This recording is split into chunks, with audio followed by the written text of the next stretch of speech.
Law से संबंधित कुछ अभ्यास प्रश्न उनको करेंगे। इससे पहले हम कुछ कॉन्सेप्ट्स उनको जान लेते हैं। और आपको पता है कि इस चैप्टर को पढ़ने से पहले हमें ratio and proportion and percentage वाला चैप्टर अच्छे से आना चाहिए। तो उसके लिए हम वीडियो पहले बना चुके हैं। यदि आपने वो नहीं देखे तो उनको हमारे डिस्क्रिप्शन बॉक्स में मैं उनका लिंक डाल दूँगा, वहाँ से उसको देख सकते हो। तो जानते हैं सबसे पहले हम इसके कॉन्सेप्ट को। सबसे पहले देखो, इस चैप्टर के लिए हमें 3 चीज़ों की आवश्यकता होगी।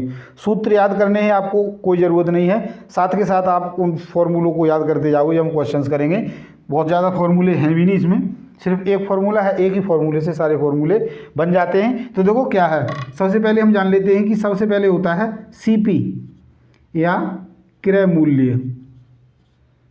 क्रय मूल्य। दूसरे नंबर पर आता है SP सेलिंग प्राइस या विक्रय मूल्य। और तीसरे नंबर पर आता है अंकित मूल्य। अंकित मूल्य। तो सबसे पहले देखो CP या क्रय मूल्य है। इस क्रय मूल्य में और विक्रय मूल्य में क्या रिलेशन है, और विक्रय मूल्य और अंकित मूल्य में क्या रिलेशन है, या इसको हम प्रिंट प्राइस भी बोल सकते हैं, यानी इस पर जो लिखा हुआ है।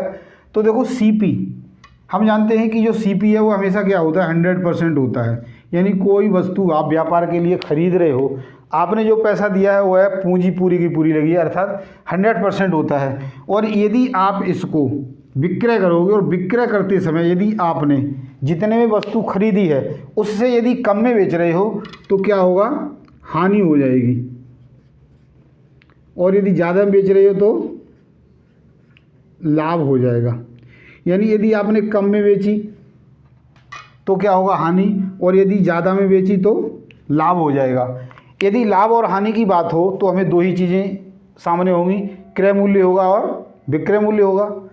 और यदि विक्रय मूल्य और अंकित मूल्य की बात हो, विक्रय मूल्य और अंकित मूल्य की बात हो, तब हम क्या देखेंगे। तो देखो, कोई भी चीज़ अंकित मूल्य पर दी गई है और उसको हमने विक्रय करना है तो यहाँ पर हमें मिलेगी छूट या बट्टा, या फिर इसको कहते हैं डिस्काउंट। तो लाभ और हानि के लिए हमें विक्रय और क्रय मूल्य पता होना चाहिए, और छूट या बट्टा के लिए हमारे पास अंकित मूल्य और विक्रय मूल्य पता होना चाहिए। कि कोई वस्तु प्रिंटेड रेट पर हमें मिले और उस प्रिंट रेट पर जो विक्रेता है वह कितने रुपए में दे रहा है, उसको हम बट्टा या डिस्काउंट कहेंगे।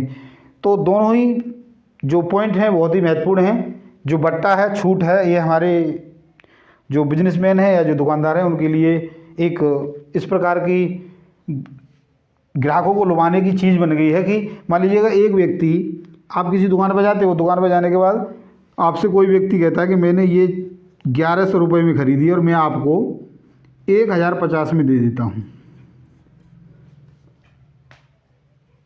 तो आप इसमें भी ये सोचोगे कि इसमें से और कम कर ले, यानी उसने थोड़ी सी छूट दी है लेकिन इसको भी आप मान नहीं रहे। लेकिन यदि यही व्यक्ति इस 1100 की चीज़ को 1500 कह के आपसे ये कह दे कि मैं 1300 में दे रहा हूँ, तो आपको लगेगा बहुत छूट दे दी। तो इस प्रकार की चीज़ें हैं। वास्तव में तो ये 1100 की नहीं है, 1000 की है। उसने 1000 की चीज़ को 1100 कह के 1000 में देना चाहा, तब उसको कम लाभ हुआ। लेकिन उसने 1000 की चीज़ को 1500 में कह के डिस्काउंट ज़्यादा देकर बेचने की कोशिश की, तो उसको लाभ भी ज़्यादा हुआ और साथ में उसकी बिक्री भी जल्दी हो गई। इसके साथ हमें परसेंटेज भी पता होना चाहिए। तो थोड़ा सा हम परसेंटेज के लिए भी जान लेते हैं। परसेंटेज अर्थात प्रतिशत, या इसको हम लिख सकते हैं प्रति 100 यानी 100 पर। जैसे कोई एक वस्तु है और मैं किसी को दे रहा हूँ पूरी की पूरी, तो हम कितना दे रहे हैं उसको, 100% दे रहे हैं। यदि मैं इसके 2 भाग कर दूँ, इसका मतलब हम उसको 50% ही दे रहे हैं। यदि इसके 3 भाग कर दिए जाएं, इसका मतलब 33 सही 1/3% हम उसको दे रहे हैं। यदि इसके 4 भाग कर दिए जाएं तो फिर इसका मतलब 25% दे रहे हैं। और यदि 5 भाग कर दिए जाएं, इसका मतलब हम उसको 20% दे रहे हैं। तो ये क्या है, परसेंटेज अर्थात हम कितने भाग करके किसी को दे रहे हैं। तो आगे हम देखते हैं इसके कुछ प्रश्न हैं, उनको देख लेते हैं। तो आइए हम देखते हैं पहला प्रश्न।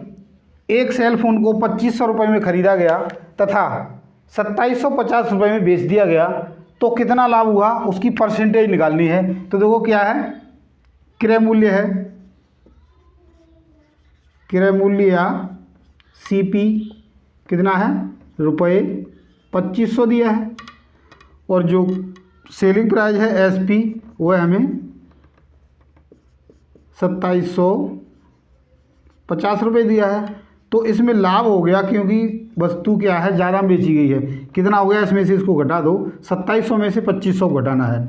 तो देखो 10 में से 0 में से 0 गया 0, 5 में से 0 गया 5, और 7 में से 5 गए 2, और 2 में से यानी 250 रुपये हमें लाभ हुआ है।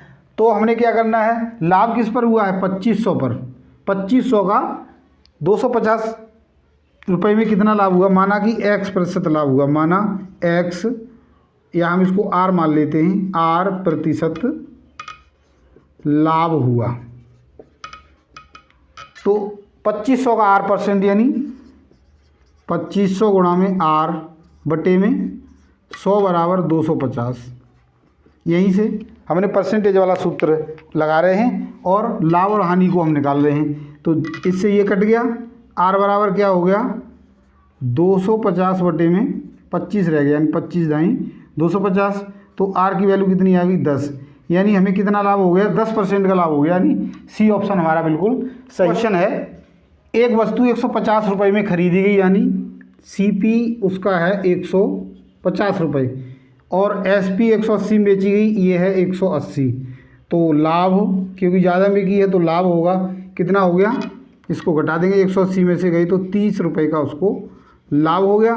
तो 30 रुपया कितने प्रतिशत है, माना कि R% है, तो 150 का R% निकालो, यानी बटे में 100 आएगा, और बराबर किसके रख दो, 30 के।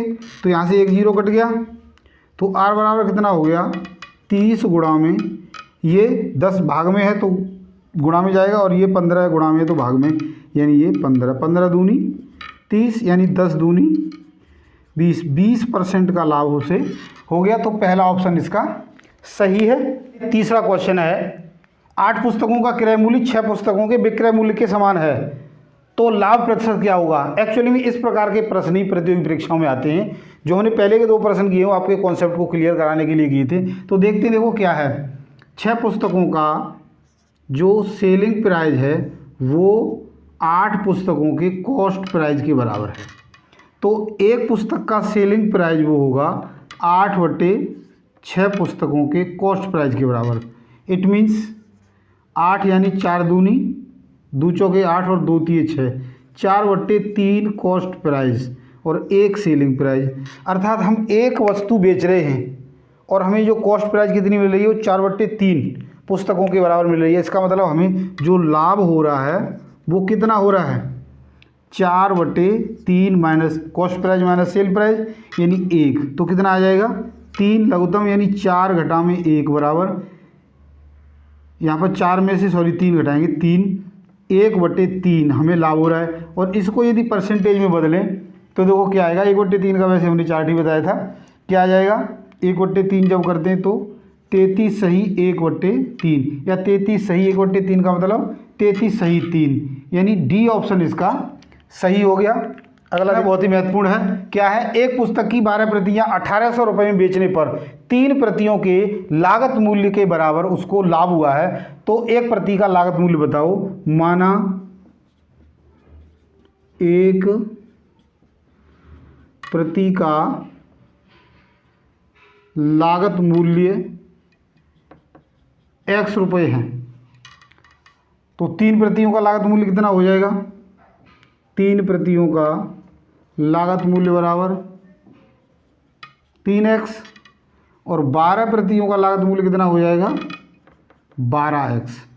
अब जो 12x है और 3x मिलाकर कितना है 1800, 12x प्लस 3x कितना है 1800, और ये कितना हो गया 15x बराबर 1800, यानी x बराबर 1800 बटे में 12, तो 12 एकम 12, सॉरी 15 आएगा,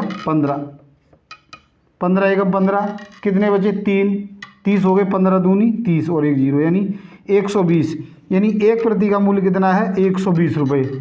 ऑप्शन नंबर पहला हमारा इसका सही है। तो आशा करता हूँ इन प्रश्नों को आपने समझ लिया, वो समझ लिया। हमारी वीडियो को पसंद कर लाइक और शेयर जरूर करें, और अब तक आपने हमारे चैनल को सब्सक्राइब नहीं किया तो सब्सक्राइब जरूर करें। आज के लिए इतना ही, कल यानी अगली वीडियो में हम और ऐसे ही एडवांस प्रश्नों के साथ आपसे फिर मिलते हैं। धन्यवाद।